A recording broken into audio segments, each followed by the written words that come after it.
So 10.8 Aham sarvasya prabhavo mata sarvam pravartate iti matva vajante mam bodha bhava samanvita buddha bhava samanvita. And then 10.9 machita madgata prana bodhyanta parasparam atyanta shara mam nityam tushyanti cha ramanti cha. And then 10.10 Tesham satata yuktanam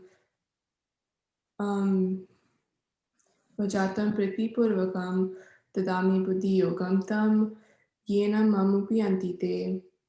And then 10.11 Tesham evanukampartham aham agyana jamtama nashyami atma bhavasto yana depena bhavasta.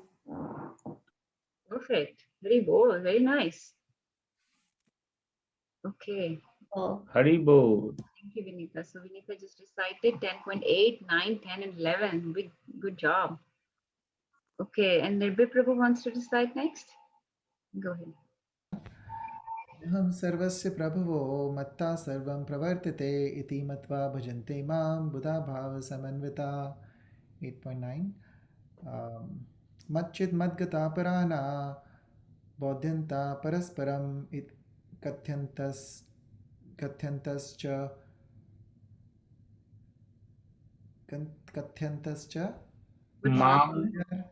What should you talk about?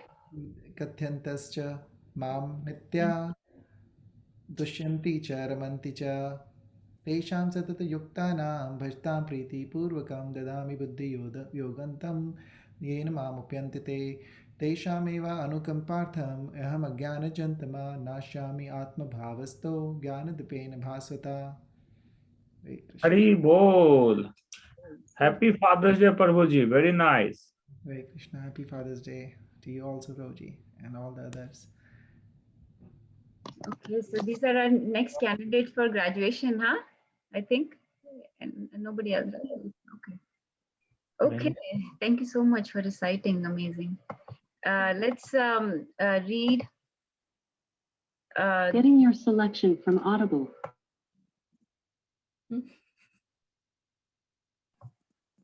Okay, let's. She starts talking in between. She wants to participate in the Harikatha. She's like Dusyanti cha Ramanti cha. Ah, she's taking delight. Okay, let's read these four again and we'll just talk about them a little bit. I'll just review very quickly what we did last time. So let's maybe have grown-ups read, maybe Nirbhay Prabhu, Ravi Prabhu, Murli Prabhu, and Nana Prabhuji, if you would like to read. I am the source of all spiritual and material worlds. Everything emanates from me. The wise who perfectly know this engage in my devotional service and worship me with all their hearts. Hare Krishna. Hare Krishna. Text 9. The thoughts of my pure devotees dwell in me. Their lives are fully devoted to my service, and they derive great satisfaction and bliss from always enlightening one another and conversing about me. Hari Bol. To those who are constantly devoted to serving me with love, I give the understanding by which they can come to me. Hare Krishna.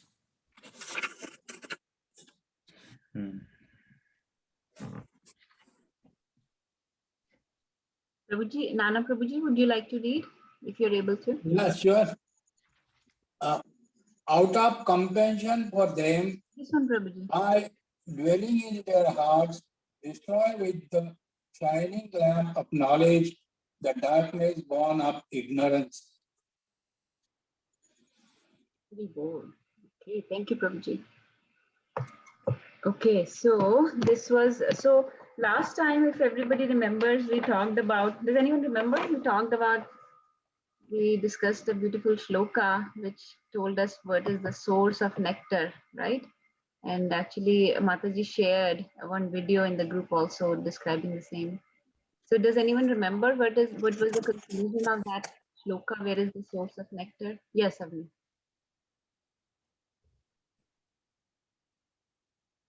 It was nectar lies in the mouth of a pure devotee. Yes, it's in the mouth of the pure devotee. Why is it in the mouth of a pure devotee? Do they eat sugar a lot or nectar a lot, or how does it get in their mouth? It's because they're always talking about Krishna. They're always doing Harikatha, right? Discussing Harikatha. What else do they do that brings nectar into their mouth? Avni Mataji, can you come close to the mic? Speak it. They also chant. Yeah. So they're always chanting Harinam and they're always discussing Harikatha, right? They're always glorifying Krishna, they're always discussing pastimes of Krishna, engaging each other in this in the talks of Krishna, and also always chanting Satatam Kirtayantomam, right? So that's why that's where the source of nectar is, right? That's what we discussed.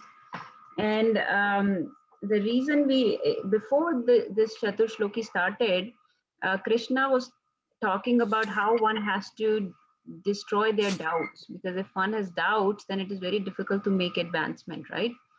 And the way one can dispel these doubts are by one, by chanting, and the other by Harikatha. And both of those, the Vaishnavas or the pure devotees do, right? So chanting meaning meditating on Krishna's lotus feet, meditating on Krishna's names, right? Smarnam. So by smarnam, by chanting, your glorification becomes stronger. Like you cannot glorify something that you have doubts about. So you will not be able to talk about something that you have faith, unless you have faith in it, unless you have attraction towards it, right? So mostly people will just always be doing prajalpa, just engaging in mundane conversations, right? Why? Because there is no attraction towards Krishna. So by chanting and by shravanam, by smarnam and by shravanam, we are improving our kirtan or glorification, right? So the first thing that happens is shravanam, you hear. Second thing that happens is you're able to chant, or you're able to remember that thing that you heard about. When you have heard about something, you've chanted about something, then you're able to talk about that thing.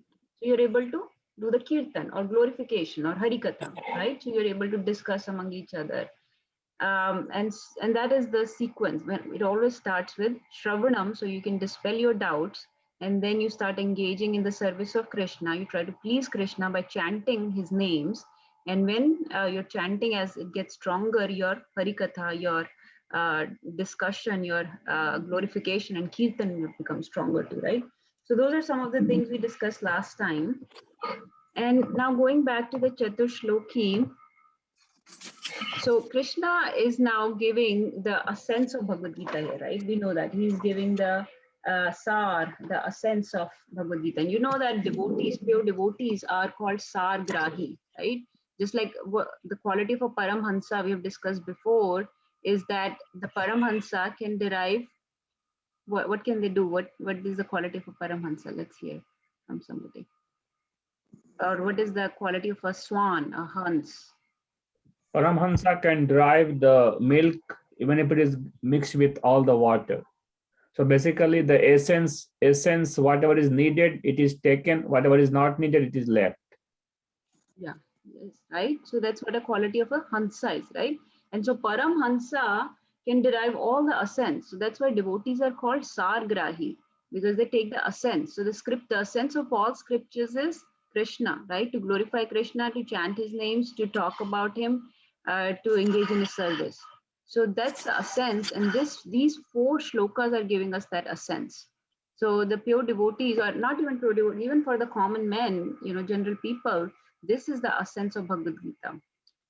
And what is Krishna? So if devotees are Sargrahi, what is Krishna? Krishna is described as? Yeah. So Krishna is described as Bhavgrahi, right? He accepts our mood and emotions, right? He accepts our sentiments, right? Our intentions, right? So he's called Bhavgrahi Janardhan, right? So that is why it is very difficult to understand the mood. And that's another thing we talked about last time, that how Prabhupada has infused the mood of 10th chapter in this whole Bhagavad Gita. The way the Bhagavad Gita, that is why Prabhupada's Bhagavad Gita is so strong compared to any other Bhagavad Gita, because this mood, this a sense has been imbibed in the whole Bhagavad Gita, starting from the first chapter till the last.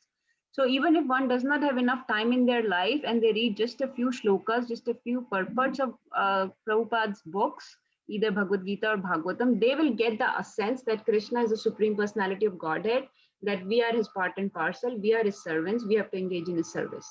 That is the essence, and Prabhupada gives that essence in every shloka, in every purport. So in this way, even if one has not been able to complete reading Bhagavad Gita, Bhagavatam, we don't have that much time in life, we are, suffering from ailments and diseases, one may pass away anytime. Even if you read a little bit from a pure devotee, even if you hear a little bit from a pure devotee, one will get the essence. Because a pure devotee gives the essence, they're sargrahi, they gives the essence, and they know the mood of Krishna. So they can convey that mood to you.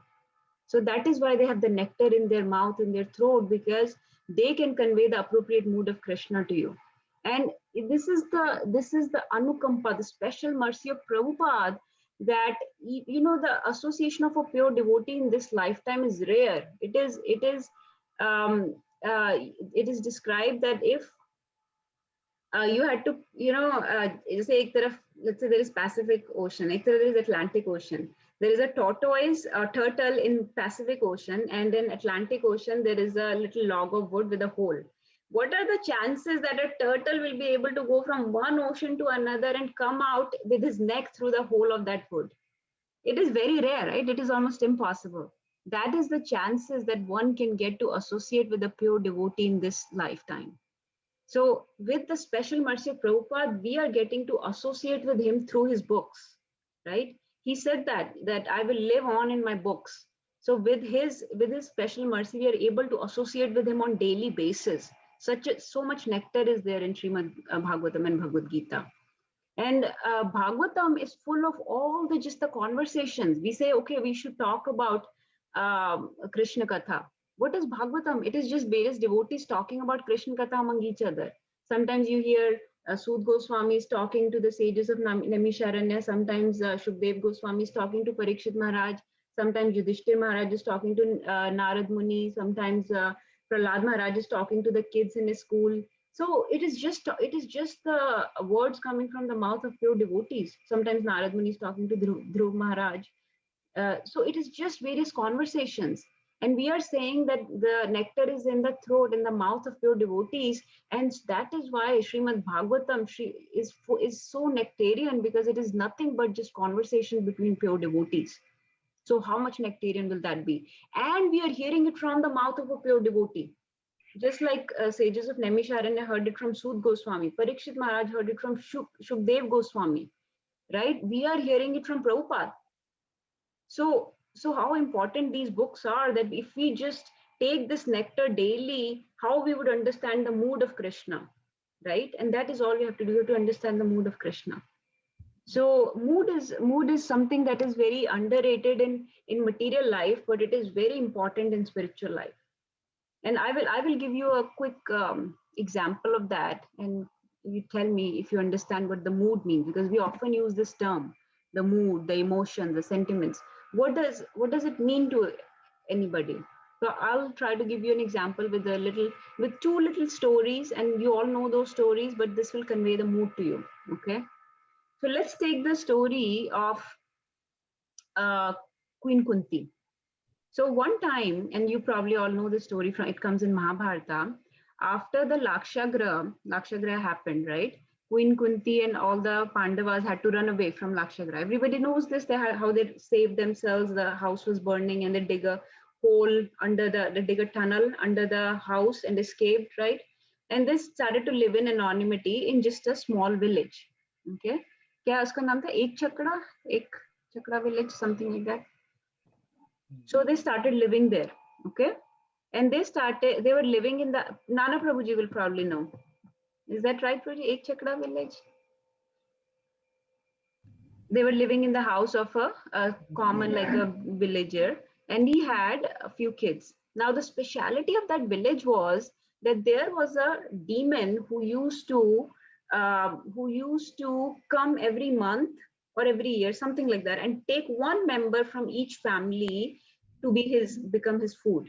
He said, I will not take every day, but once a month, something like that, one member of a family has to bring me a lot of food, and I will eat that person also. We'll eat that person and all the food that member will bring. But I will not torture you every day. I will not be killing the villagers every day. I will just take one member and that person will bring a lot of food for me, and that will be my quota for the month. Does that story ring a bell? Mhm. Yes. So when Queen, yes, Prabhuji. Bakasur demon you are. Yes, I think so. So yes, Prabhuji, yes. So when Queen Kunti was living, the time came of that particular family that they had to send a member to that demon with a lot of, like, a whole chakra, whole cart full of lot of food stuff, and a member of the household has to take that to the demon, and the demon will eat all that food stuff on the cart and that person. So this household where Queen Kunti and Pandavas were staying, they were distraught that, okay, this month it is the turn of our household. Father said, I will go. Mother said, no, I will go. And then the son said, no, I am your son. I am responsible for all of you. I should go. Daughter said, I am no use to anybody. I will go. Only one member has to go. I will go. So everybody was trying to do the honorable thing for their family, and each person was trying to go. And Queen Kunti saw this. Okay, she went to that family. She was living in their house, right? They were living in their house comfortably. She said, we are guests in this house, and you have served us so well. You did not, you fed us, you took care of us. Now, as a guest, it is our duty that I offer one of my sons to take this cart of food to the demon. Okay, let my son go. And the villager said, oh, this is not even done. How can I let my guest perish like this? She said, please just leave it to me, and let my son do this. Okay, you've seen my tallest son, right? Bhimsen, let him go. Let him take the cart. Is everybody following the story so far, right? Yes, Mataji. So she sent Bhimsen. Now we all know Bhimsen is very, he was getting bored in that house. There was nothing to do. He could not disclose his identity that he's a Pandava. He was longing to kill some demons and to fight with some Kshatriyas or something like that, right? So he was actually very excited at this opportunity. Okay, let me take the cart of food. By the time he reached the place where demon was, he had already eaten the cart of food himself, just waiting for the demon. He had already emptied out the cart himself, and he was just sitting there eating a watermelon, waiting for demon to come and eat him as well. So I'll just stop the story here. We know that Bhimsen defeated the demon and killed him and everything, right? So now here, okay, now this is one story. Let's talk about another story very quick, okay? Other story everybody also knows is Mother Kekai, right? Mother Kekai and Bharat Maharaj, right? Mother and son. Now, Mother Kekai actually really, really loved Lord Ram, right? She loved Lord Ram so much, she actually loved him more than Bharat. She loved him more than Kaushalya loved Lord Ram, okay? But, with the bad association and constant corruption by Mantra, it came to her head that, okay, Bharat will not be able to inherit the kingdom as long as Lord Ram is there, so he should be sent to Vanvas, right? So so she said, we know how things transpired, right? Everybody knows, kids know how things went, right? Dashrath Maharaj was very upset, and with the separation of Lord Ram, he actually left this material world, right?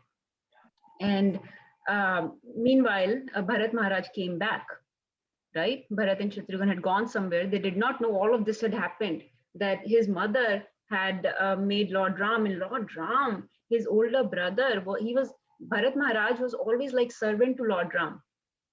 To Lord Ram, Bharat was like a younger brother and as a friend, as a constant companion and friend. But to Bharat, Lord Ram was like his master, right? He would serve him in servitude, right? Is that correct?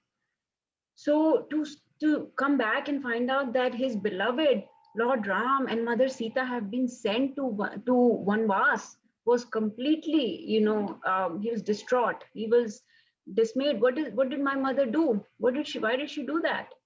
Right? Hmm. And then his father had passed away in the meantime. So he was so upset with his mother. He stopped talking to her and he packed his bags and left. And he said, I'm going to go get Lord Ram back. Right? So these are the two stories I wanted to share. Now, in one story, a mother sent her son to be fed to the demon. Yes? Is that right, Queen Kunti? In the other story, a mother got the kingdom for her son. What could be better? The whole Ayodhya was a supreme, glorious kingdom, and she gave him that kingdom. Yet, we know that the villain in that situation, the negative character, is considered Mother Kekai, even though she did the best for her son, whereas Queen Kunti is considered always a positive character, always, the pure devotee of Lord. Queen Kunti's prayers are glorified, always her character, her decisions, everything have been, the supermost, supreme. So somebody explain to me why when she sent her son to be fed to the demon and the other mother got her son the kingdom, why? What is the problem here? Why is Kekai such a negative character and why is Queen Kunti so celebrated? What you think? The intentions, Mataji. The intent was in one situation where she was seeking, like in Kunti's case, she was seeking, she was sure that Bhim would overcome the adverse situation. But Kaikai was like, her intention was like selfish. So the intention, yeah, but everything was through the arrangement of Sri Hari for the purpose, right? Everything is from the arrangement of Hari, but what is the point being made here? What is the difference? Yes, Nirbhay Prabhu is raising hand. Just like you were saying, the mood that Kunti Maharani was understanding the mood of Bhimsen, that he would be actually happy by doing this service of killing that demon and kind of repaying this family. Whereas Kekai did not understand the mood of Bharat Maharaj, that Bharat Maharaj would actually be happier if Shri Ram is the king and Shri Ram is ruling. So Bharat Maharaj wanted to serve, and that was his mood. If Kekai understood that mood, she would have never sent Shri Ram on Vanvas, because all she wanted to do was to do the best for her son, that is Bharat Maharaj. And he actually had to suffer for all those 14 years. Shri Ram may or may not have suffered. Only the last year Sita Mata, and that time he's kind of quote unquote suffered. But other time he was actually pretty blissful, happy, and they were having a time of their life. Sita Mata and Lakshman, they were getting to meet all stages and do service, kill demons. Giving so much of satsang. They were actually, Shri Ram mentioned it in Ramayana, that I'm so happy that we'll be able to get, because if he would have been ruling the kingdom, he would not be able to get association of all these sadhus that he was able to, during the Vanvas. But on the other hand, Bharat Maharaj was, throughout the time, he was suffering the agony of separation from Shri Ram. So he was suffering. So because of Kekai, Bharat Maharaj actually suffered a lot. He had to suffer the blame pointing by all the Ayodhya-vasis, by everybody, even till date. People don't understand. They say, that. So all the people, including Mother, Even Lakshman. even Lakshman actually pointed to that it must have been Bharat's plan that this happened. Everybody blamed him, so he had to, he's actually the biggest example of how we should take blasphemy, because he had to suffer so much blasphemy and so much infame despite having done nothing wrong. He did everything right.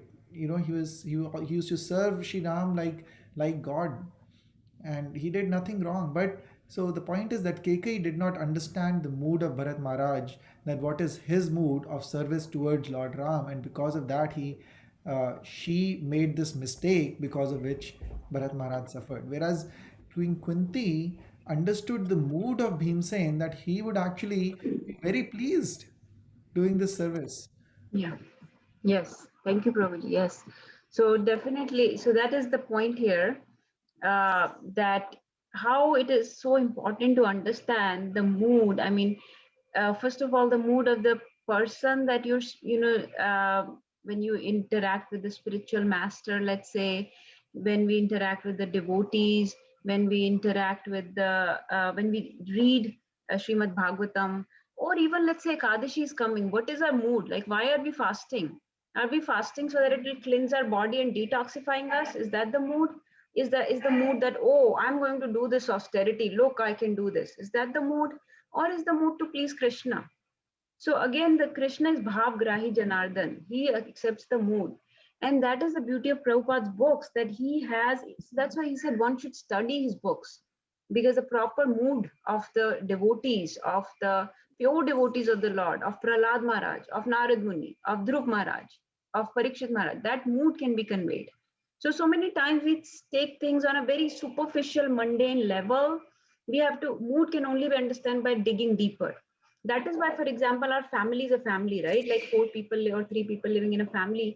The point is to understand each other. Nobody else can understand, right? Somebody else will come. If you say one thing, they will take you on that basis. You said this, they'll take it, right? When a wife says something to her husband, she may not actually necessarily mean it. She may want him to dig deeper and understand actually what she really wants, right? Everybody is married. People can relate to that, right?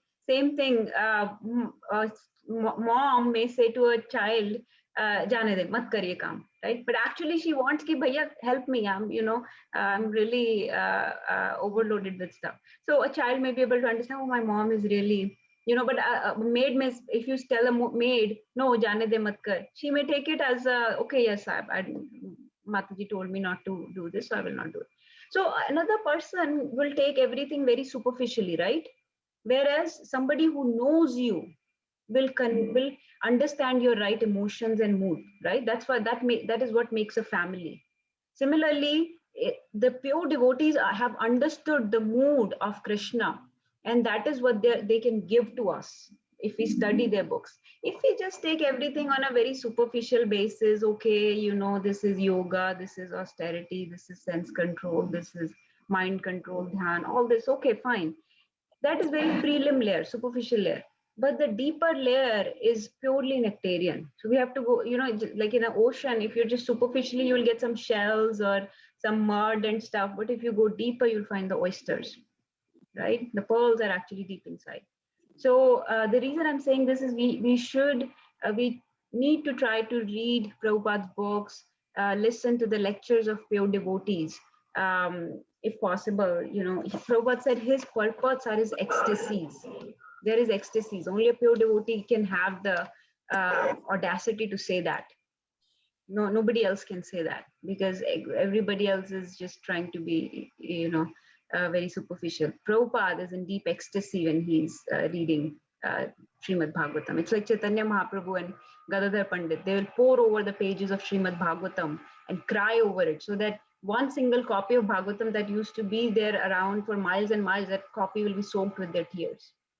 So in that position, there is no talk about Sthit Pragya and all this. They are pouring over the Bhagavatam over and over again, crying in ecstasy.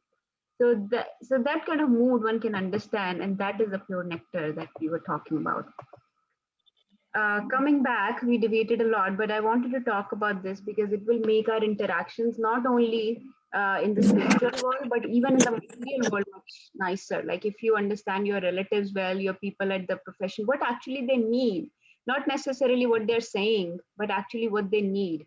Like often in my job, it is said, "Give me not what I want, give me what I need." So so that is very commonly said in our job.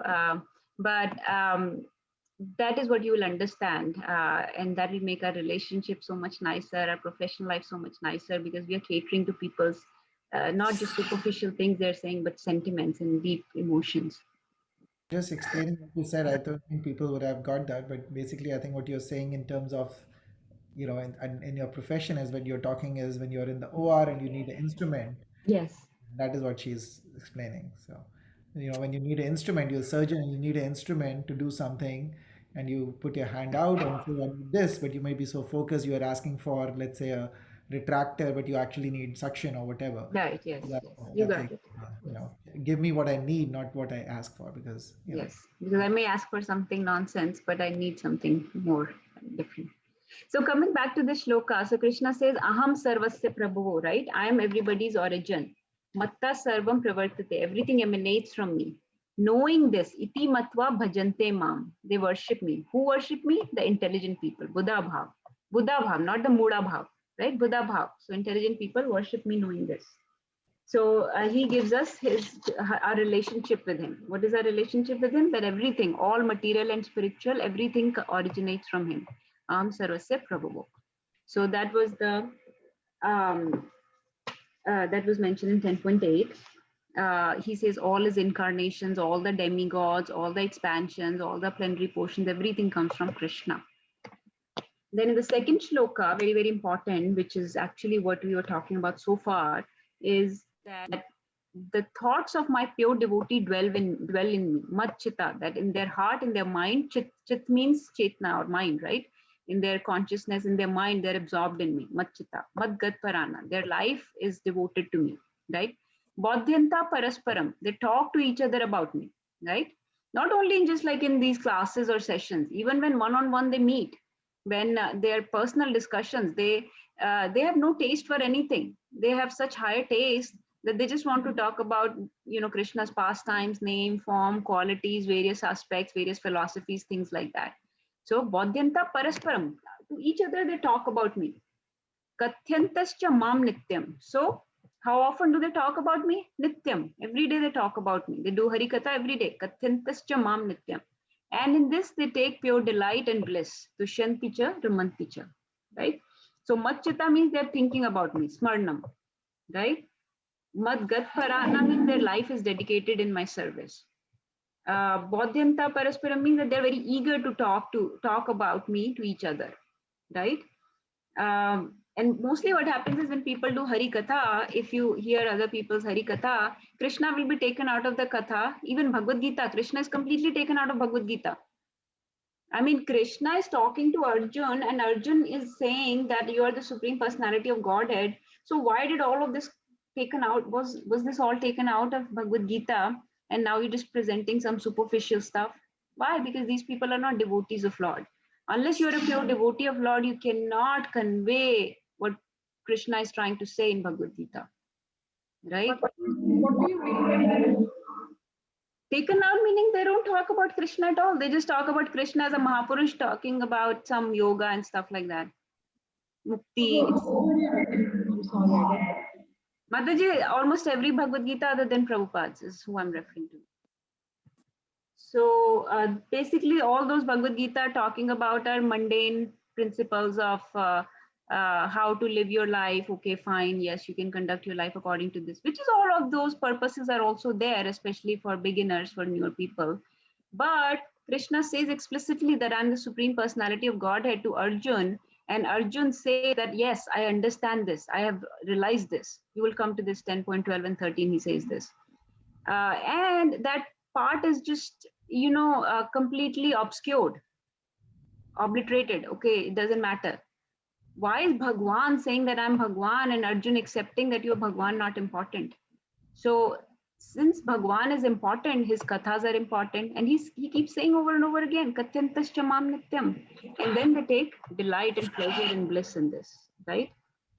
Even a lot of like Bhagavad Saptas and all, why do people not get any advantage? Because they're hardly ever doing any Harikatha really inside it. They're just talking about, stories. If you just hear a story like that, it doesn't, unless it is in relation to Krishna, it doesn't make any sense. Right? Unless you talk about Prahlad Maharaj as a devotee, and how, you know, Krishna or Narsingh Dev comes to engage in a relationship with him, it's just a Panchtantra ki kahaniyan. You can listen to Panchtantra ki kahaniyan or some other Harry Potter stories also like that, right? So the point is to talk about Krishna. When we're talking about Bhagavad Gita or Bhagavatam, the point is to talk about Krishna. And that is what the devotees do, right? Yes, Nirbhay Prabhu, you're sharing something? Yes. So, you know, I think the point we're trying to make is anywhere where we are talking about, so especially this is mentioned in the lectures that I've heard more about when you know, in a Bhagavad Gita or something, they're talking about Krishna as not a person, which is kind of Mayavadi philosophy. So when you're talking about Krishna as without a form, then it is considered like that. You know, that is not what is prescribed. That is the envious form that we are having. We are having a form and saying that Krishna doesn't have a form, and then when Krishna himself is saying all this, and if we consider Krishna not having a form, that is considered envious, and that is considered not being of any benefit in really understanding what Krishna himself is saying. And there are many interpretations that can be what is called as the mundane interpretations of Bhagavad Gita, because the shlokas are the same, but there are people, or there are beliefs that believe that, you know, that God was speaking through Krishna. There is belief that Krishna is nothing, you know, there is actually light, and it came in the form. From the light emanated this Krishna who's saying, I am this, and telling about that light. No, when Krishna is saying himself, Brahmaji is saying that, you know, this is a person, Ishwaram Parama Krishna, Satchitananda Vigraha. Vigraha means that a form. So that is where it's what is being talked about when we say that, you know, the other Bhagavad Gitas. Now, like Prabhupada once said about somebody, they asked about, so we should, I think, try to follow a similar philosophy. When we have not read about something, we have not read all the 100, you know, other types of Bhagavad Gita which may be there, but like Prabhupada said one time that, so this is this new person, he's guru or whatever, he's telling this, he's forming this, they are these followers of him, and they said, what do you say about them, Prabhupada? So Prabhupada said, I don't know about them, but I don't know about this religion that they are saying, but you tell me their philosophy and I can tell you if it is right or wrong based upon the scriptures. So that is how we accept everything else, that, you know, if the philosophy matches with the philosophy of Bhagavatam, and again, and this again comes back to the point of mood also, that we are, you know, we talked about the other example last time we discussed about the mood was, you know, if we are following in a boat and our captain is saying something, we follow that, right? Because there'll be too much confusion if we try to follow everyone. There's an ocean, there are two boats are going, we are going in a boat. We have to follow the instruction that our captain is giving. Some other captain, some other boat may be giving some other instruction, and both boats may be eventually leading to the same destination. But if we try to follow that other captain's instruction, there will be a lot of conflict, right? So we have to understand the mood of our boat, our captain, the one that we are following, to reach our destination the fastest. So that is important. And then the understanding that the philosophy is important, that if the philosophy matches with the scriptures, then we take it. If the philosophy does not match with the scriptures, then we respectfully do not pay much attention to it. Yes, thank you so much. Would Sheetal Mataji, would you like to read this, please? Let's read the last paragraph. Hare Krishna. The Srimad Bhagavatam is also full of such narrations about the relationship between the Supreme Lord and his devotees. Therefore, the Srimad Bhagavatam is very dear to the devotees, as stated in the Bhagavatam itself. Srimad Bhagavatam Puranam Amalam Yad Vaishnavam Nam Priyam. In this narration, there is nothing about material activities, economic development, sense gratification, or liberation. Srimad Bhagavatam is the only narration in which the transcendental nature of the Supreme Lord and his devotees is fully described. Thus, the realized souls in Krishna consciousness take continual pleasure in hearing such transcendental literature, just as a young boy and girl take pleasure in association. Hari Bol. Okay. I think this last para is the sense of this particular verse. But Nirbhay Prabhu nicely mentioned about the philosophy. Another thing, one time somebody asked Prabhupada, why do you always walk so straight and looking up? And he said, I've always walked straight and look up because I look high because our philosophy is highest. But what is higher than the highest philosophy is the application of that philosophy. So this this philosophy is highest. It is directly taken from Srimad Bhagavatam, and which is the with commentary on the Vedanta Sutras. Everybody knows that it is the commentary on the Vedanta Sutras. Do you know who wrote the commentary on the Vedanta Sutras in the recent times? Whose Bhagavad Gita we are reading? Not Prabhupada.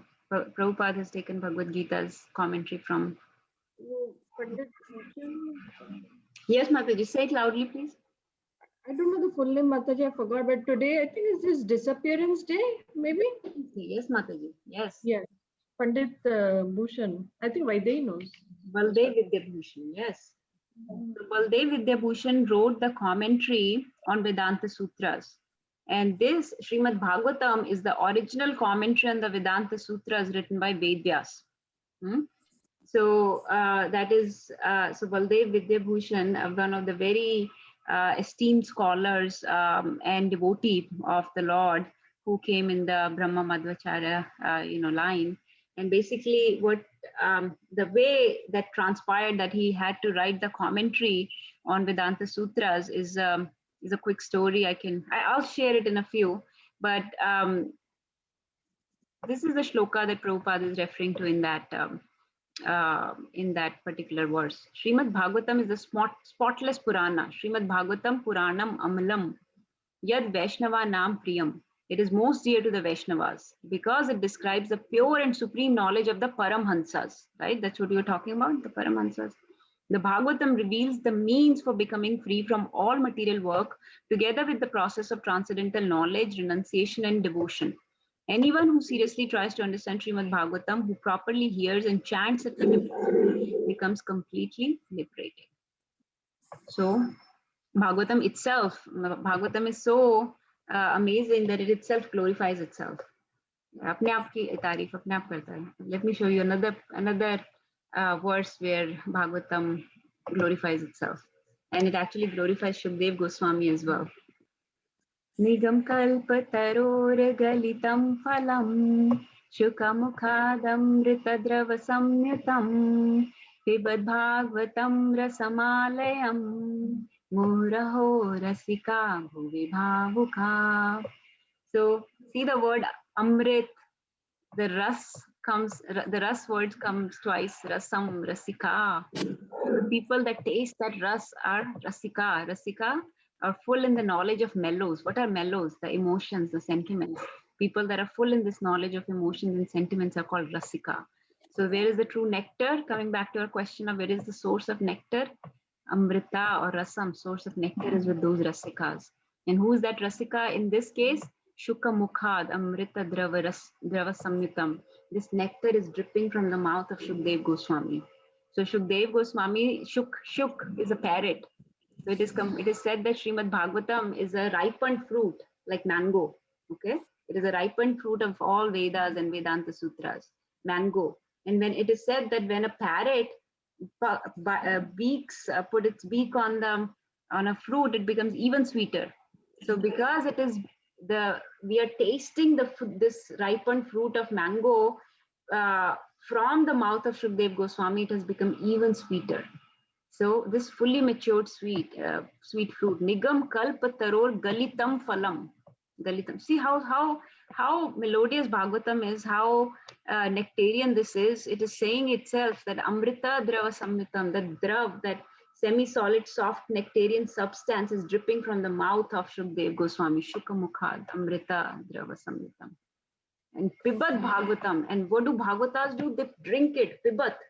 They drink it, they relish it. Pibat Bhagavatam, Rasa Malyam, and enjoy that ras, right? So that rasa is being enjoyed in the shloka when Prabhupada or when Krishna says Matchata Madgat Parana Podhyanta Parasparam Katyantischa Mam Nityam Tushyanti Cha Ramanti Cha. So that's how they take the bliss. Tushyanti Cha Ramanti Cha. They don't do it because of discipline or because of just a regulative principle. They do it because they enjoy it spontaneously. We have to go up to that platform. So we have to come to that platform where we spontaneously want to chant, spontaneously want to do the Harikatha, spontaneously want to discuss Harikatha and read. Yes, Nirbhay Prabhu, are you sharing something? Hare Krishna. I just wanted to mention there are a couple of things I just wanted to point out because we mentioned it. So it's Tushanti Cha, Ramanti Cha. It is amongst, so this talking about the, Krishna's glories and pastimes and everything. This is amongst the devotees, right? Through the, either through disciplic succession or amongst association of devotees who are trying to understand the this knowledge from the Srimad Bhagavatam or Bhagavad Gita, but it's amongst the similar minded association of devotees. Okay, so that is very important to understand because again, as we mentioned, we briefly mentioned it, and there may be some questions about it, so I wanted to clarify those because Bhagavad Saptaha was mentioned. And I had this question too, and I have asked some senior devotees about this. That if somebody is trying to do Tushanti Cha Ramanti Cha, if we are saying we should do Tushanti Cha Ramanti Cha, Bhagavad Gita is saying try to do this. They spontaneously right. enjoy it. They are not trying to enjoy. But why not? But the question that comes automatically in our mind is, then why is, and you would hear this, Natasha is saying because she has heard it from different lectures, a lot of lectures mention this, that we should not be attending actually these Bhagavad Saptahas and all this. This is not an ideal thing. And Prabhupada says it. So the question automatically comes that what Nirbhay Prabhu is talking about? Does everybody understand like what Bhagavad Saptah means? Everybody understands? Okay, let me clarify that. So Bhagavad Saptaha is, we are here in America, so it doesn't happen as often. But in India, what happens a lot of time, they have a 7-day course of, Bhagavatam. So it is called as a Bhagavad Saptaha. When 7 days, people discuss, there is somebody, a paid speaker who comes either to the house or there's a special arrangement in a tent or something where people come and sit and they are able to hear about this this knowledge. Okay, so that is what a Bhagavad Saptaha is. Now, it is said that is actually not recommended to attend those, or those are useless. Why can they be useless? Is that actually it can be actually detrimental to your spiritual advancement. That is the problem over there. Okay, and the problem can be again that if you are spreading this word just for money, if those people are coming and giving that knowledge just for money and they are not really devotees, they are not really in the mood. Now somebody may be, and that may be okay, right? If somebody may be in that mood, and we are not saying that it's not that everybody is a cheater. We are not saying that. We are just saying that some people, at least out of those, or most people, may just be doing that for the sake of money, and they may not be doing it for just spreading the holy name or talking about Krishna from the heart, and it may just be mundane discussion of the knowledge that they have either retained or got from the scriptures but not really understood. But the problem is, if you hear from such people, the hearts may get actually colder. It is said, like instead of getting this warmth about Krishna, if you hear from such people, just like we talk about prasad, if you're having from somebody and who's not in that mood in making it, that consciousness goes into it. So similarly, the if you hear the wrong knowledge, that may actually pollute your consciousness. So that is why we have to be very careful in attending these, and actually it's recommended not to attend such things which are done just for money, and done by people who may not be devotees, because then your consciousness is actually getting polluted by wrong information. Yes, Mataji. But is it not better to attend than not do anything at all? So this exactly was my question that I asked, because we said like otherwise you're not doing anything. If we go there, then we may. But actually, the problem is also we may. Did everyone understand Mataji's question? Yes? Is everybody following the conversation so far? So Mataji, I'm just going to rephrase your question. Mataji is saying, so Mataji said, or this can be applied to Bhagavad Sapta or to books or anything. There are books written by non-devotees like Bhagavad Gita, other things. There are similarly discourses given by other people that are just doing it for money or doing it for, or they have no real knowledge, no real devotion, just doing it some scholarly speculative knowledge, right, appeals to our logic, so we'll teach something. Or they may be good in Sanskrit, so okay, we can teach some Bhagavad Gita or Bhagavatam. Is it better to attend that, or is it better to attend at least something, rather than not attending anything at all? So let's see what everybody says. Well, before Nirbe Prabhu will give the answer. Is it better to attend something by somebody? At least we are getting to hear something about Bhagavad Gita or Bhagavatam, or to not attend anything at all? Yes, Vali. Wouldn't it be better to just not do it? Because it's better to just do nothing if this thing is going to pollute your spiritual progress, then wouldn't it just be better to not do it? Whether you got the point. And you can still maybe find some other way, but just not do this one, I guess. Yeah, I mean, see, that's why it's better to start as kids, right? Because kids have no pollution of their contamination at all. So if they get the right knowledge, it is very difficult to erase the wrong knowledge and then put the right in. Right, Nirbe Prabhu, you go ahead, please. Yes, so the example comes that we have talked. I think maybe I've given this example, but I'll just say it in case we haven't discussed with this audience, or some people in this audience may be new. But two students, they went to a teacher, and let's say they wanted to learn mridanga, right? And first person went and said, I've never done, I don't know what mridanga is. I've never learned it. I don't know how to do it, but I want to learn it. And you are a great teacher. I would like to learn from you. So they said, okay, we'll take 200 rupees per class, and we have 1 hour sessions, and you can start coming. Next person comes, he's listening to this first person. He says, actually, I've done a little bit of mridanga. I've let's say looked at YouTube and done some sessions, and I do a little bit, play a little bit or whatever, and I can do this and I can do this a little bit, and but yeah, I want to learn more. I want to further my progress, and I want to learn. And okay, that's fine. We charge 500 per class, and we'll come back in an hour. You can start coming, and we do 500 per hour. Okay, what? But I just heard that other person, he didn't know any mridanga, and you said it is 200 per hour. Why are you charging me more than double? I said, well, the problem is that he is like a clear slate. Like you can write whatever, you can teach him, and whatever I say, that'll be the first thing they'll be doing.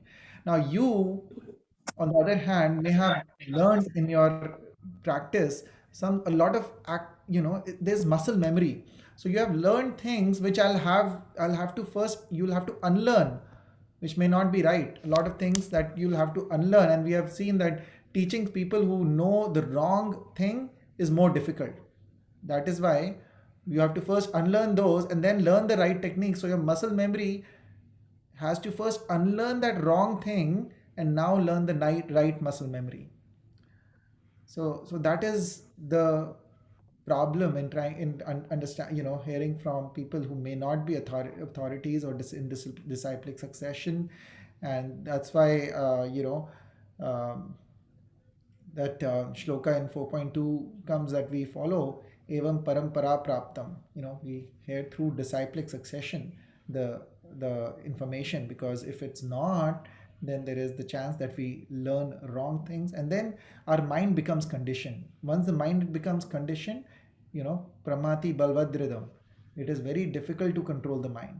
So it will keep questioning, bringing more doubts, which are, if you tell a child that this is this, they will follow. But somebody who actually knows, a little bit, they will be, oh no, but it can be this also, this also. So our mind starts, working different directions, different angles, and that is where the problem comes. So it is actually recommended, it is not better to learn or hear from the wrong sources. It actually pollutes our consciousness, and we should try to find the right source. Now, in trying to find the right source, you may have to listen to somebody, and then change until you find the right source. Once you find the right source, then it makes no sense to keep still going back and hearing the wrong thing. Once you have already come to the conclusion, this is what I'm doing, this is the right source, then just fully surrender and follow from there. If you keep I'm not saying questions are very important, but at the same time, let's say if I keep questioning, I'm learning dance, right? Raina, is she here today? Right? You're learning dance, right? Now, if you keep questioning your dance teacher and say, no, but I saw on YouTube it's like this, would your teacher be happy, or would the teacher be able to teach you? Because you're not in an accepting mood then. So you decided, you first look for different schools. Okay, there are 3 different schools. This is the best for me. Once you decide that this is this dance school I'm going to join, then you have to surrender to the teacher and learn whatever your teacher is saying, right? That's how you progress then. That's how you'll keep learning. Okay, I think Nirbhay Prabhu gave the conclusion of the next 2 shlokas that Krishna was going to say. So let's do these 2 very quickly. I think we can finish these. Tesham satati yuktanam bhajtam priti purvakam dadami buddhi yogam tam yena mam upyanti te. So to those who are constantly devoted to serving me with love, I give the understanding by which they can come to me. So in this shloka, 2 words are important: priti purvakam, and the other word is buddhi yogam. Okay. So Krishna is saying that those who, so the first 2 shlokas told us about what we should do for him, right? We should know our relationship with Krishna. We should know that he's the origin, he's the creator. We should talk about him, hear about him. Now Krishna is telling us what would he do for us. He says, so those people that are now worshipping me with love and devotion, bhajtam priti purvakam, I give them the intelligence, the understanding with which they come to me, right? So buddhi yogam, and we've talked about this word buddhi yogam. I'll just talk very quickly again. Buddhi yoga is the highest kind of intelligence. Buddhi yoga means it is not just buddhi. It is the buddhi that is connecting you to Krishna. So yoga word, everybody's familiar with the word yoga, right? Yoga means connecting to God, the process that connects one to God. If our actions connect us to God, then it is karma yoga. If it is the knowledge that connects, then it is jnana yoga. If it is physical postures and things that connect, then it is ashtanga yoga. If it is intelligence that connects us, then it is buddhi yoga, right? So actually the whole process of Krishna consciousness is buddhi yogam, meaning you're using your intelligence to connect to Krishna, right? There's all this that Nirbhay Prabhu talked about. We are applying our intelligence in finding the right person to talk to, right person to hear to, right books to read. Okay, we have decided that this Bhagavad Gita, this Srimad Bhagavatam are the nectarian sources. Let's now go in deep and hear. And then Krishna says, I will give you the intelligence that will connect you to me. And with that intelligence, you will come to me, right? Mam upyantite.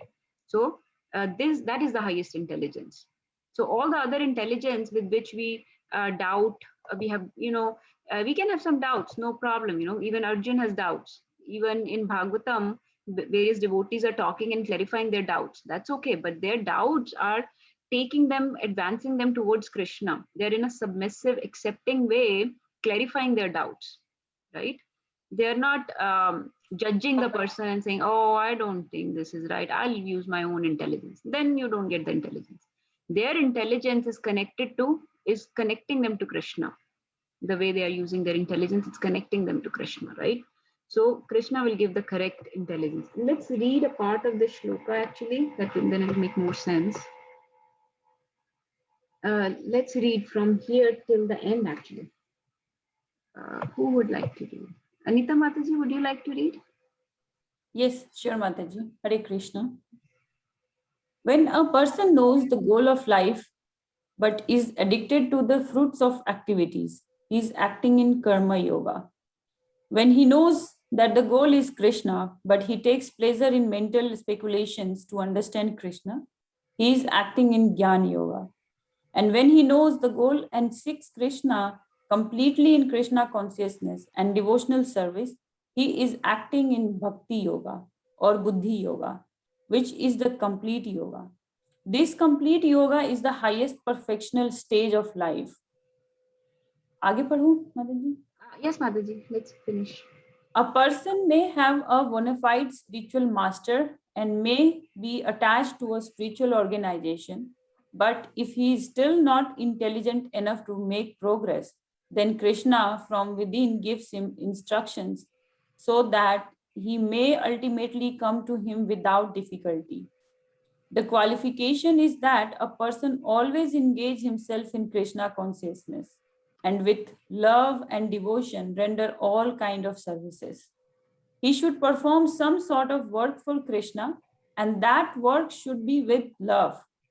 If a devotee is not intelligent enough to make progress on the path of self-realization, but is sincere and devoted to the activities of devotional service, the Lord gives him a chance to make progress and ultimately attain to him. Hare Krishna. Hare Krishna. Is that clear? Anybody has any doubts about this? We quote this shloka so much in rest. This is the beauty of Prabhupada's Bhagavad Gita. We quote these shlokas so many times in the whole Bhagavad Gita that by the time it comes, we already know these things. So yes, we just have to make our effort, show our correct intelligence, correct intention, and then Krishna gives the correct intelligence, right? Then Krishna will slowly reveal his plans, how one can understand him, reach him, right? Okay, shall we go to the next one? In this last part that Mataji just read, where Krishna says, even if one is not intelligent enough, so he's talking about like material intelligence, right? So one may not know Sanskrit, one may not be very, some people say that they're not able to read, right? Some people may not be able to attend the classes, but their love and devotion is very deep actually.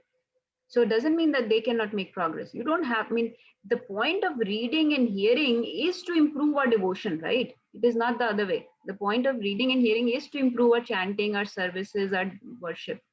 That it keeps us strong. It keeps us our doubts away. It keeps reminding us of who Krishna is, what is our relationship with him. That is the point of Shravanam Kirtanam. So we can keep talking about him, keep chanting about him, keep worshipping him, keep serving him, right? So if somebody is not able to, let's say, read and hear for some reason, but their love and devotion is very strong, Krishna is still giving him that intelligence. Let's say Shabri, right? It's not like she's able to read or hear or anything. When she was left alone in that ashram, she was by herself, not even in the association actually. But for fallen souls like us, it is recommended to read and hear, especially if you're able to be in the association of devotees, to read and hear as much as possible, show our effort, show our intention, and Krishna gives intelligence. But if you remember that pastime of Chaitanya Mahaprabhu, how he came across this Brahman who was not able to read Bhagavad Gita, and he was just staring at the cover and crying profusely, tears falling down his face. And Chaitanya Mahaprabhu asked him, "Why are you crying?" He said, "I'm just looking, I cannot read Bhagavad Gita. So people call me foolish." He said, "Is that why you're crying?" He said, "No, that's not why I'm crying. That's okay if they call me foolish. But I'm crying because I'm looking at this chariot being driven by Krishna, and he's taking Arjuna. Arjuna is sitting like the master in the back seat, and Krishna is his driver. Who among all of us would accept to be the driver of our driver? Well, like, let's say we have, a servant, right? Would we like to go and be the driver and drive the car of this person who has been serving us? Hardly anybody. Our egos are so big. Hardly anybody. Would one like to go and clean the house of their maidservant? Let's say, no, right? Our egos are so big. We cannot clean the house of our maidservant. How can we? We are the master. She's supposed to clean my house. How can I clean her house? Right? So he is driving here the chariot of his servant, right? He's being the servant here. So that is why the Brahman said, I'm crying. And so Chaitanya Mahaprabhu said, yes, you got the right. Those Brahmanas, those scholars, they don't understand Bhagavad Gita as much as you have, even without, being able to understand the Sanskrit. So he says, Vipra kahe murkha ami shabdarth na jani, shuddh ashuddh Gita padi guru agya mani. That my guru has told me to read Gita, but I'm not able to. I'm reading shuddh ashuddh. But shuddh ashuddh is okay. But as long as you understand the mood, the emotion, the right sense. Okay, let's do the next one very quick. I think we have a few minutes and we can finish this. Teshameva anukampartham aham ajnanajam tama nashyami atma bhavasto jnanadipena bhasvata. So here the word that is most standing out is anukampa. Okay, anukampa, those who know Hindi knows that anukampa means mercy, right? Meri anukampa hai tumpe. Anukampa means special mercy. So to those people, I give my special mercy. To show them special mercy, I, dwelling in their hearts, destroy with the shining lamp of knowledge the darkness born of ignorance. Gyan dipen bhasvata. That with the lamp of knowledge, gyan dipen, lamp of knowledge, I drive away the darkness of ignorance. Right? Nashyami Atma Bhavastu. And how do I do that? By sitting inside you. Atma Bhavastu, that I'm sitting within their hearts. So sitting situated within their hearts, I drive away the ignorance with the shining lamp of knowledge. And this is my special mercy to them. Anukampa. So, we always say, right? Om Ajnana Timirandhasya Jnananjana Shalakaya Chakshurun Militam Yena Tasmai Shri Guruve Namah. So we are invoking the mercy, first of all, because we always act as servant of the servant of the servant. So we are invoking the mercy of our gurus and acharyas, and they are in direct connection with Krishna. So we'll automatically get Krishna's mercy if you're invoking their mercy, right? So we say, okay, give me the knowledge, give me the before we do kirtan, before we talk about Krishna, we say this because we want to present the right thing to the people that are hearing, or we want to say the right things, right? So Om Ajnana Timir Andhasya. Timir means darkness, right? That Ajnan means ignorance. Drive away the darkness of this ignorance and bring me the knowledge. Chakshur unmilitam yena. Give me the Gyan Chakshu. And how does one get the Gyan Chakshu? In the association of Guru, Sadhu and Shastra, right? So it is said very famously that one should not see the Shastras with the worldly vision, but we should see the world with the Shastric vision. Okay, what does that mean? That means is when you read Shastras or scriptures, you don't use your worldly vision, means material vision, like mundane intelligence. What you have, see materialistic things. Don't judge by that. Don't judge the Shastras by that. So don't read the Shastras with worldly vision, but use the knowledge of the Shastras to conduct yourself in the world. So see the world with the Shastric vision, and that is the Gyan Chakshu. So and how does that intelligence come? Krishna says, I will, sitting within your heart, give that intelligence, Dadami Buddhi Yogam Tam, and I will drive away that ignorance. So you will see the world with the Shastric vision. And the pure devotees of the Lord do that. That's why they are liberated even in this material life, even situated in the material platform. They are on a liberated platform. So it looks like they're doing all, like if you remember, Arjuna asked Krishna, I forget the shloka, Ka Bhasha, like how does your devotee speak? How does he walk? How does he sit? How does he conduct himself basically? He sees everything, he talks everything with the Shastric vision. So that person is on a liberated platform. And that was Krishna's answer. Let's read part of the shloka also, then we can.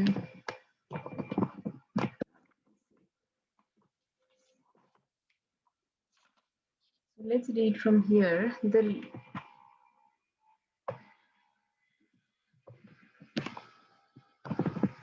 Let's read this para. Who would like to read? Murli Prabhu, would you like to read? Mataji.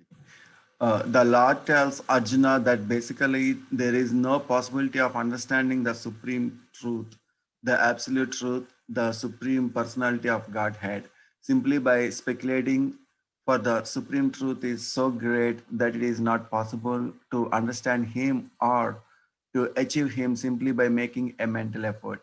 Man can go on speculating for several millions of years, and if he is not devoted, if he is not a lover of the supreme truth, he will never understand Krishna or the supreme truth.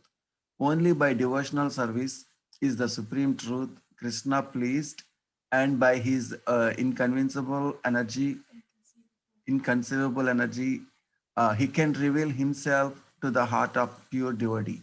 The pure devotee always has Krishna within his heart, and with the presence of Krishna, who is just like the sun, the darkness of ignorance is at once dissipated. This is the special mercy rendered to the pure devotee by Krishna. Hare Krishna.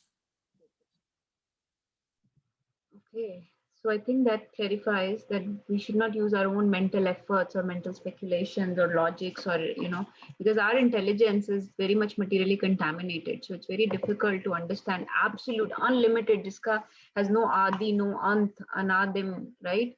Which is unborn, ajam vibhum. How can you understand that absolute, unlimited, infinite truth by using your own limited intelligence, which is also contaminated? So let the Krishna give you the Buddhi Yoga. He says, let me give you the Buddhi Yoga. I will show you the special mercy and give you the knowledge. So that is all I wanted to share. Anybody has any thoughts or questions or realizations on this? This line reminds me, you remember that play I shared of Amoghleela Prabhu? He says, "मैं दिल में आता हूँ, समझ में नहीं." So this reminds you of that. Man can go on speculating for several millions of years. If he's not devoted, if he's not lover of the supreme truth, he will not understand Krishna. This line is like direct. See how the Bollywood movies dialogues are also taken from our scriptures. So that is what he said. So you have to bring him in the heart. He says, if I'm in your heart, situated within your heart, I will Atma Bhavasto, within your heart. You have to bring him in the heart. You have to realize him in the heart first of all. Then he will give the Buddhi Yoga and show his special mercy. Yes, Mataji, Anita Mataji. Yes, Mataji, I was saying that Krishna is already there in our hearts. It's just that we don't realize. Yes. तो दिल में तो है ही, बस समझ में नहीं आ रहा है. और वही समझने की कोशिश कर रहे हैं हम लोग. हाँ, you're right. दिल में तो है ही है, बस वो realize नहीं हो रहा कि दिल में है. So before I said I'll share that quick story about Baldev Vidya Bhushan. Has anybody heard about him or wants to share? Looks like Vaidehi was raising hand before. Oh, that's because I remember I had looked, and in the beginning it says it's like dedicated to him. Yes. In the In the beginning of the Bhagavad Gita, I don't know how many of you have noticed that. The Bhagavad Gita is dedicated to Srila Baldev Vidya Bhushan. See the dedication by Prabhupada? So this is dedicated to Srila Baldev Vidya Bhushan, who presented so nicely the Govinda Bhasya commentary on the Vedanta philosophy.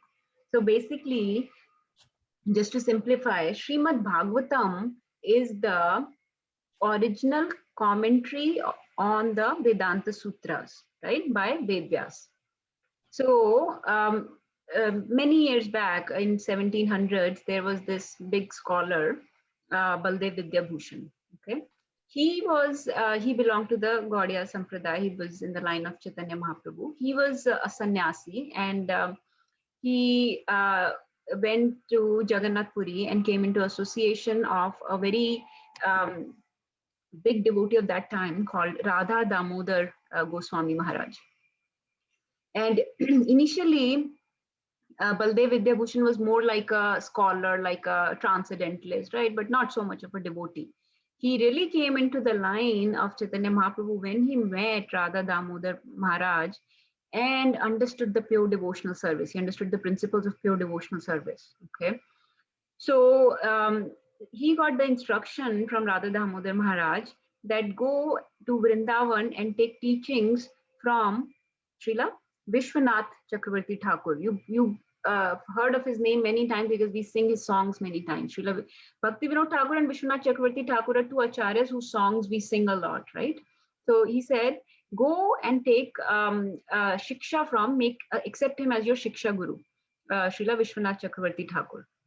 Vishwanath Chakravarti Thakur was at the peak of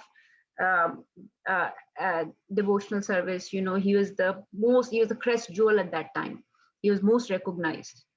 Now, you know about the three deities of Vrindavan, right? Radha, Govinda, Gopinath, and Madan, right? So you know that Radha Govinda deity was manifested by Rupa Goswami. There is a whole story to that. We can how Rupa Goswami found the deity or the deity manifested to Rupa Goswami. This is the whole story. But Radha Govinda was deity at that time was in Jaipur, okay, under the care of the king at that time.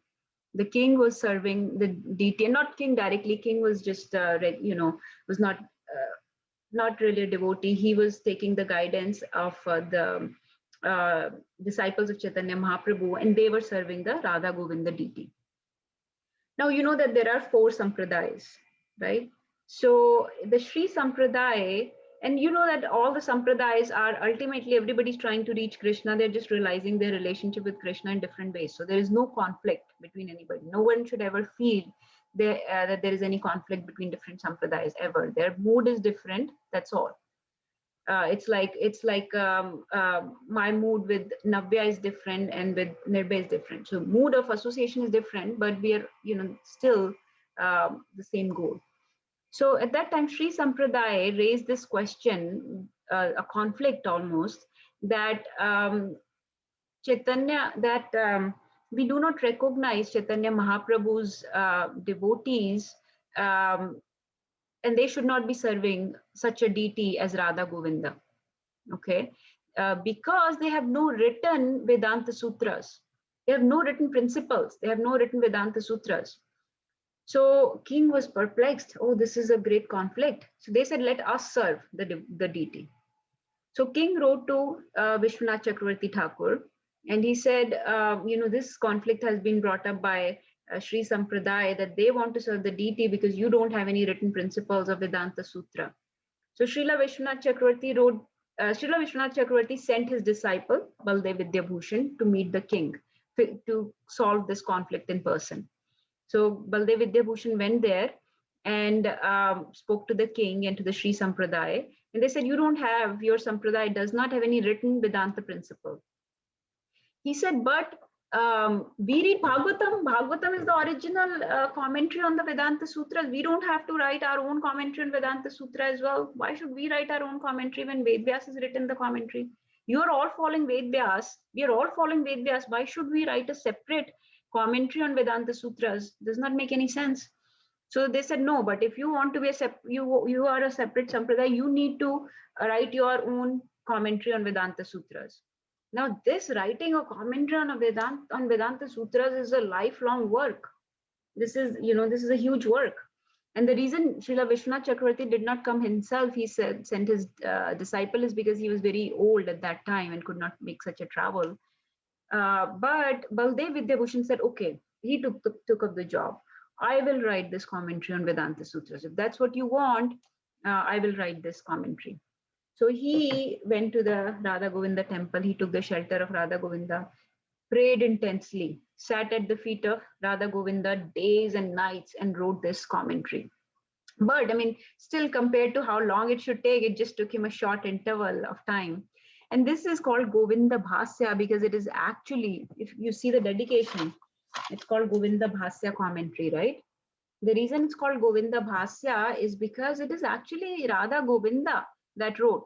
Baldev Vidyabhushan said, I have nothing to do with this. I just sat down and Radha Govinda did this for me because I do not take any credit for this. Radha Govinda manifested this commentary, this Vedanta Sutra, and that commentary he called Govinda Bhasya, and he presented this commentary on Vedanta Sutras to the king and to the Sri Sampradaya. Sri Sampradaya, they were so impressed. The king was so impressed. King and Sri Sampradaya said, can we become your disciples? He said, I'm not taking disciples, and every Sampradaya has their own spiritual master. You are following like Nirbhay Prabhu said, you're in your own boat. There are many boats going in the ocean. You follow your own captain. Every Sampradaya has, perfect teachings and rules, and you follow their teachings and rules. You don't have to accept any other guru from a different Sampradaya. So he rejected them on a very right principle. But basically, the Radha Govinda deities were then, since then, have been under the, are served by the devotees. So this was a story how Govinda Bhasya was manifested, which is a commentary on Vedanta Sutras written by Baldev Vidyabhushan, whose appearance days today, and whose commentary was taken by Prabhupada to write Bhagavad Gita. So that's why he dedicated this Bhagavad Gita as it is to this Govinda Bhasya commentary. So for us, it is very, very important in many ways. Okay, that's all I wanted to share. If any questions, realizations, please share. If not, we can chant.